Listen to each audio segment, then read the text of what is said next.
This is for you रजत भैया।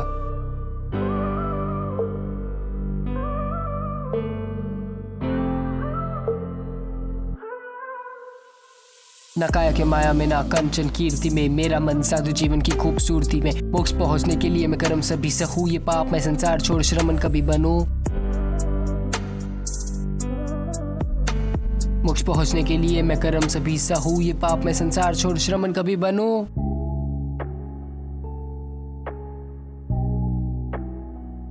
कहते हैं इंसान की पहचान उसके नाम से होती है, तो हम ये कह सकते हैं कि जैसे रजत भाई है वैसा ही उनका नाम है रजत।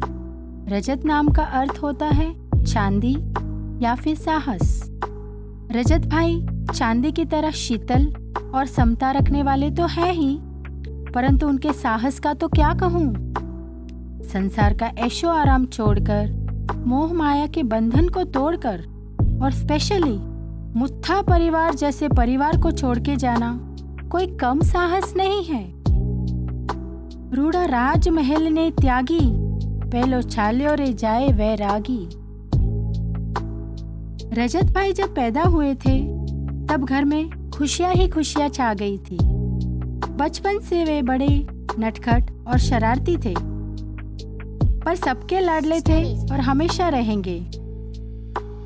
बचपन में जितने आलसी और पढ़ाई में स्लो थे, बड़े होके उतने ही साहसी और शार्प बने। जब उनके फ्रेंड्स उनको कॉल करके बुलाते थे तब उनका एक ही सिग्नेचर डायलॉग होता था, 5 मिनट दे, बस 10 मिनट में आता हूँ।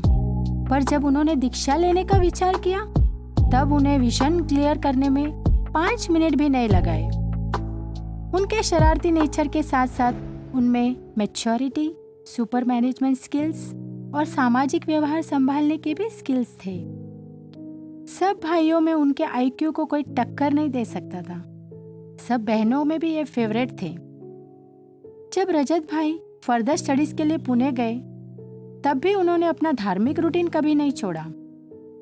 जो बचपन में था वो बड़े होके भी चालू रखा। उनके मित्र भी सब कल्याण मित्र ही थे, ये कह सकते हैं। जैसे कि पूना के SMJV के फ्रेंड्स कहो या पक्षाल, विशाल, मीत, हनु कहो, और इनके जीजाजी भी कोई कल्याण मित्र से कम नहीं है। आखी दुनिया स्वार्थी बने छे, आखी दुनिया स्वार्थी बने छे, त्यारे कल्याण मित्र सारथी बने साथे रहे छे, त्यारे कल्याण मित्र सारथी बनीने साथे रहे छे।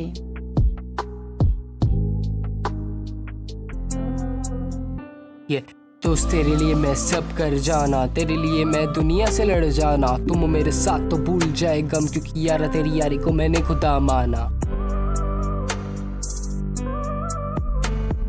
तुम मेरे साथ तो भूल जाए गम, क्योंकि यारा तेरी यारी को मैंने खुदा माना। रजत भाई ने स्कूलिंग की, कॉलेज किया, MBA भी किया, म्यूजिक का भी अच्छा खासा नॉलेज था, बिजनेस भी किया। वैसे कॉफ़ी भी यम्मी बना लेते हैं वो। पर अगर घर में कोई भी धार्मिक प्रोग्राम या कुछ भी शादी हो, कुछ भी हो, तो A to Z पूरा मैनेजमेंट रजत भाई ही संभालते थे। बेस्ट कार्यकर्ता उन्हें ऐसे ही नहीं कहते थे। हर धार्मिक प्रोग्राम में उनको ही बुलाते थे मैनेजमेंट के लिए। वो महाराज साहब के वहाँ चौमासे में, उद्यान में रहते थे, वहाँ कार्यभार भी संभालते थे। पर वैराग्य भावना इतनी तीव्र नहीं थी। पर अचानक उनकी लाइफ में एक ऐसा यूटर्न आया कि उनका खास मित्र ने दीक्षा ली और रजत भाई को 6 महीने महाराज साहब के वहाँ बिना मोबाइल यूज करे रहने को कहा। और हमारे पूज्य जयानंद सुरेश्वर जी महाराज साहब की भी एक ऐसी हित शिक्षा थी रजत भाई के लिए कि अगर माँ बाप को सबसे बेस्ट गिफ्ट तुझे अगर कुछ देना है तो वो तेरी दीक्षा ही होगी। बस फिर क्या, ऑन द स्पॉट उनका विजन क्लियर हुआ और उन्होंने ठान ली कि बस लेने जैसा कुछ है तो वो है संयम। रजत भाई के साहस का तो हम बता चुके हैं, परंतु उनके रत्न स्कंद पिता और रत्नकुक्षी माता के साहस का क्या कहना। इकलौते बेटे को दीक्षा की आज्ञा देना कोई छोटा मोटा त्याग नहीं है। ऐसे माता पिता और ऐसे परिवार की जितनी अनुमोदना करो उतनी कम है।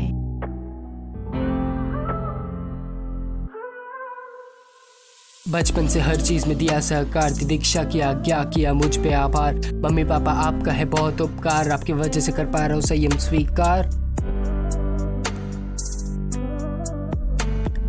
मम्मी पापा आपका है बहुत उपकार, आपकी वजह से कर पा रहा संयम स्वीकार।